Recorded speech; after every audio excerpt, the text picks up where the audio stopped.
Hi Internet! Today's video is the second book of the Demon Cycle series, The Desert Sphere by Peter Brett. Once again, audiobook, so I don't have the physical cover to show you guys. This is the second part of my journey of 5-star rating to DNF in one series. This book specifically kind of hit me hard when I started because I'd just gone off the high of The Painted Man and I bought the next book immediately and I started reading and I was like, what? What? Because you start with a completely different character in a completely different part of the world and it's completely unrelated. And I was like, I don't care about this. I don't want this. I want Arlen. I want them. Take me back to the Greenland. I was not thinking that for long. In just a couple of chapters, I was completely invested in this new character again, and I was happy. So, if you want to know more about the genre, style, and pacing, my usual structure, go back to the first video. This is a series. They go together, and you need to watch them all. So, just for this book, the sugar and the vinegar. The world is still awesome. It's still amazing. We now get to see how the Crasians live. We get to experience a whole new culture within the same world. It's kind of a different perspective to handling the same problem of the demons. And it's brilliant, and it's also really interesting that he could do this with two worlds. So, definitely still the world, side characters, same thing. I love it. Peter Brett, you can world build.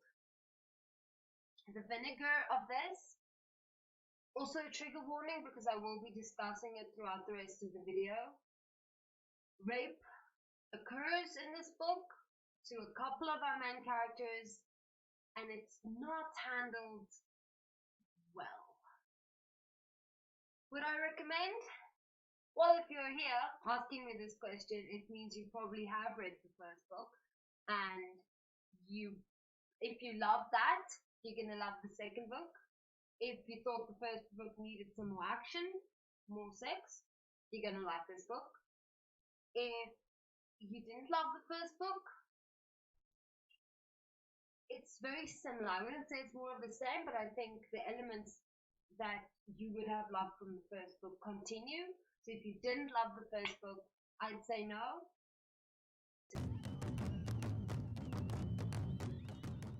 So I've already set up the world in the previous video. Now this world is expanding. We're learning more and more about it. The people are spreading the new wards. The battle wards are being spread all over. So people are starting to fight back. And now we learn about the Crasians, who have always been fighting back. They have this way of trapping the demons in the sand. So they create a ward circle or a ward hole that the demon can't go back into the ground at the end of the night. And then when the sun comes up, the demon burns alive there.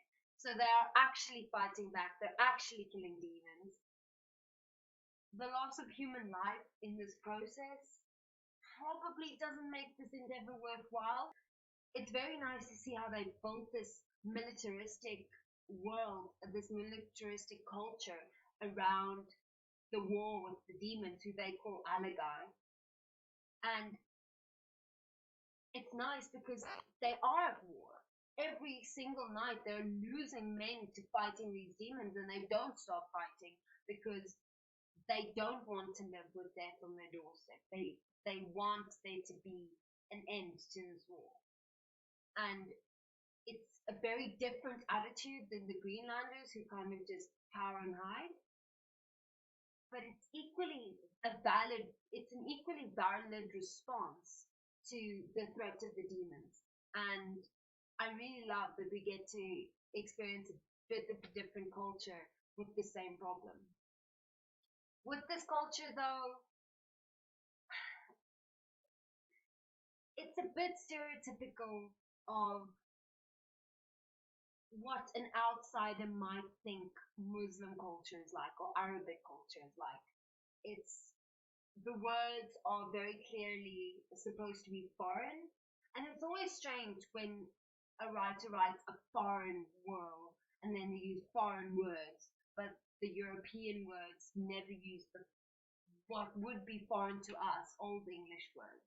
So it's very clear they have Sharikora and the Alagai, and they have different words for everything that's so far removed from English, even though the characters are narrating to us in their native tongue. So it's a bit strange. Dharma means priest, but priest means priest.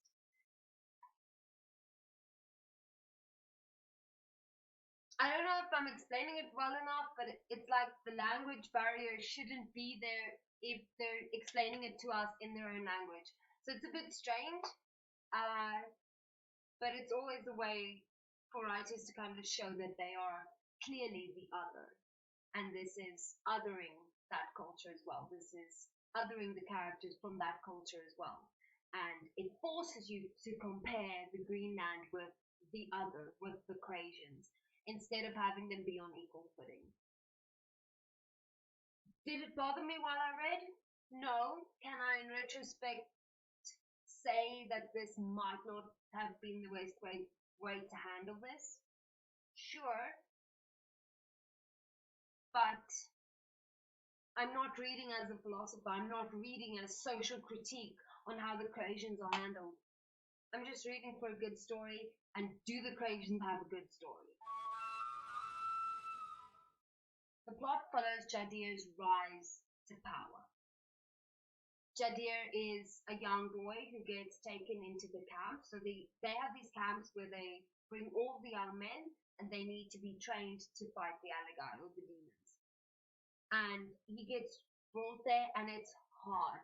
It's harsh. You have to fight in line because there is always just barely not enough food. So you have to fight in line every morning to get food. And if you're the weakest link, well, you don't eat. So it's probably not the most efficient way of raising warriors if you're going to lose 1 out of 5 just by them fighting over food.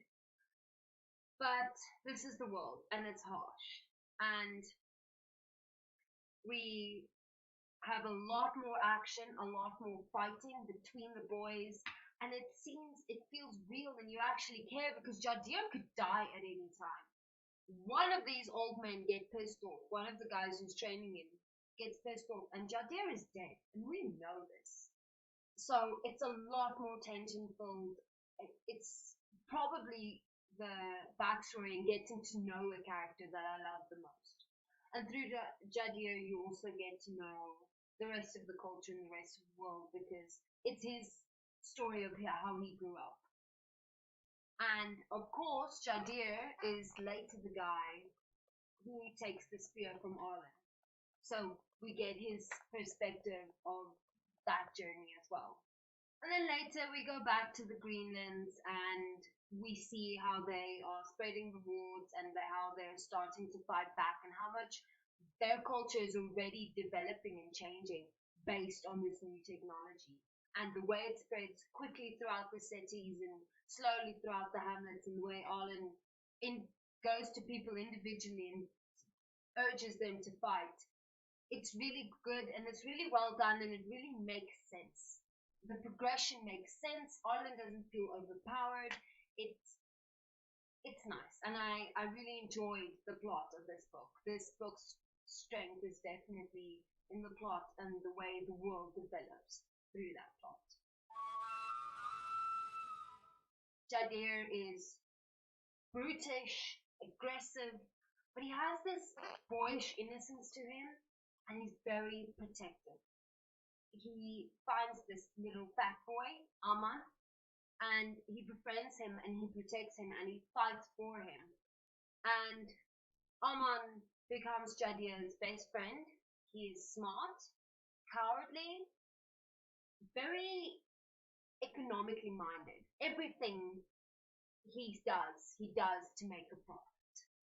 And later, this cowardice becomes a problem in their relationship, but because of Armand's mind, he always remains relevant and he always remains important to Jadir. Not that Jadir is a fool, but he can't see the manipulation and the games that others play for what it is. He's too straightforward. If Jadir sees a problem in front of him, he's going to stab that problem until it goes away. He goes for things head on, no backstabbing, no weird things, just straight on. And sometimes he needs Armand to just give him a little side door, a little manipulation to see what others are doing. And the politics around that, Armand really helps because Jadir just he can't deal with these lies and manipulation. He expects everybody else to be as honorable as he is. And I honestly love Jadir to bits. His dialogue may sometimes be coarse and rough, but I just know he's a protector and he's a really strong character and very well written. And then we get to Rena. So Rena is a childhood friend of Arlen's, and don't love Rena. She's really clingy. Arlen saves her life, and then she attaches herself to him and she attaches her whole identity to him. And before long, she's also tattooed her flesh with wards just to look just like Arlen. And she's also fighting demons and she does everything just so he won't leave her behind. And she's clingy and it's a bit cringy from time to time. And she's really aggressive, really hot-tempered and aggressive. And I can sort of understand why, and I can respect her definitely. But Rena and I would not be friends. I feel like she would just cause too much drama. You can't look at her wrong and then she's pissed. So no, Rena is not my favorite, but I respect her as a character. Okay, she does have this one thing that she does that I just love. She has this saying, which is slapping the fool out of somebody. And often when Arlen is being too high and mighty, or when Arlen is putting himself above somebody, she's very clear-headed in how she sees the world. And once again, female character, very principled, the moral kind of warrior center, the moral warrior center for Arlen. And sometimes she would just slap the fool out of him and tell him, "You're being an idiot now. Go do the right thing. I'll come with you, but we're doing the right thing." So I have a lot of respect for her, as I said, but okay. Then let's talk about the elephant in the room. Three of our main characters get raped or almost raped in this book. First one is Jadir. After Jadir has fought the demons in the maze and he's done very, very well for himself, one of the other older men is jealous of him and he rapes him.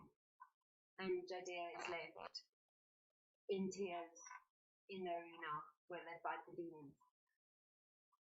Then Nisha is raped on the road on the way to Cutter's Hollow. And Rena is almost raped by her father. Her father raped her older sister when her mother died, and then when Rena was coming of age, he attempted to rape her and she fled from him. So there's this saying in literature these days: if you can use anything except rape, don't use rape. And there's a couple of reasons for that. Rape can be done very badly. There is the terrible occurrence of male writers fetishizing rape, writing it like a sex scene, writing it from the rapist's perspective and kind of forcing the reader to rape a character and having it be very visual and violent, and it's disgusting. That definitely doesn't happen here. The rapes aren't detailed. You know what happens, but it's done and over. You don't spend 5 pages on your character's trauma. The second way it can be done badly is if it's vengeance or objectification, simplification. So in this case, it would be a female character gets raped so that her male love interest can avenge that rape. So it downplays that trauma, and it doesn't care for the female character. Something bad just has to happen to her to motivate the male character, and it uses her as an object to motivate him. So her trauma becomes the MacGuffin that drives the plot. And can you not do anything else? Can there not be anything else? It's just really lazy and exploitative of your female characters. Then the third way rape can be bad is if it's just not a big deal. And I think this is where this book falls down. So the rapes are definitely different. The 3 occurrences: Rena's sister, and then her threat of rape, Lisha's, and Jadir's. Jadir's, I don't think is too horrible because we don't see male sexual violence enough, and I don't think it should be normalized, but it should definitely not be only the butt of a joke. Jadir is a strong leader. He's a strong character throughout. Some of his best feats occur after his rape. He does not get unmanned by this event, and he survives. I think it's really good that Jadir is representation of a strong male character who is also the survivor of sexual assault. Then Rena's sister's rape, and then her subsequent threat of rape. When I read that backstory, I kind of loved it because it feels very real. It feels like this is something that grounds the world a bit in the violence that does occur, the violence that does happen. Fathers aren't always protectors, and in this story, he's definitely a bad guy and painted and depicted as a bad guy throughout. It did ground the story, but Rena's reaction and Rena's sister's reaction to that rape is where my problems come in. And then, as I said, the rape is not fetishized at all. We don't spend pages and pages on the character's trauma. It happened, and then we move on. Then, why I think the rape is handled badly in this book is because it isn't handled. I barely mentioned Lisha's rape because it barely matters. Before the rape, she was guarding her virtue very fiercely. After the rape, I think barely a week had gone by, and she's just ready to have sex with Anna now. And she does. And it's okay. And she doesn't feel any feelings about it. That's why the rape in this book frustrated me. And honestly, all the trauma that happens to these people, with the exception of Roger, none of these characters feel trauma. Things happen and they move on. They have no feelings about it afterwards. They never stop and think about it. They never have a cry about it a month later because this is a life-changing event. No, it happened. We can move on. It's just not handled. Why have your character be raped if you're not going to explore what that changes as the character? Or did you just want Lisha to lose her virginity without being a slut? Because it feels like that's why Leisha got raped. Because now she's not a virgin anymore, and we don't have to deal with her virtue anymore, and we can just have her go sleep around with a bunch of men now. Because that's what happens, and it's frustrating. It really is. Jadia also does not deal with his rape at all. He does not have any emotions about it afterwards. He cries and then never mentioned again. It's just, it's gone. It does not exist. It never happened. And Rena's sister and Rena's aggression seems to be almost indicative of that her aggression occurred because of the nature of her upbringing and the fact that she was always under threat from her father. But it's never something she has to deal with. It's just part of who she is, and everybody accepts it like that. There are no negative repercussions to these characters' trauma. It's almost as if rape is not a big deal. And I don't know if that's the message we want to be sending. Okay, so that was a tough one, but it's definitely a discussion that we need to have, especially the fantasy genre is pretty rife with rape being handled badly. So, yeah. Like if you agreed with what I said, comment if you don't. I'd love to talk to you about it. Once again, this is not the definitive ways of handling and not handling rape in stories. Obviously, trauma is complicated and difficult, but it should be depicted as such, even just for realism's sake. So, like, comment, subscribe, and then next week we're going to have 2 books at once. I'm going to do the 3rd and 4th book of the Demon Cycle series together. And then after that, the 5th book, and then we're moving on. So I'll see you next week, Wednesday. Bye!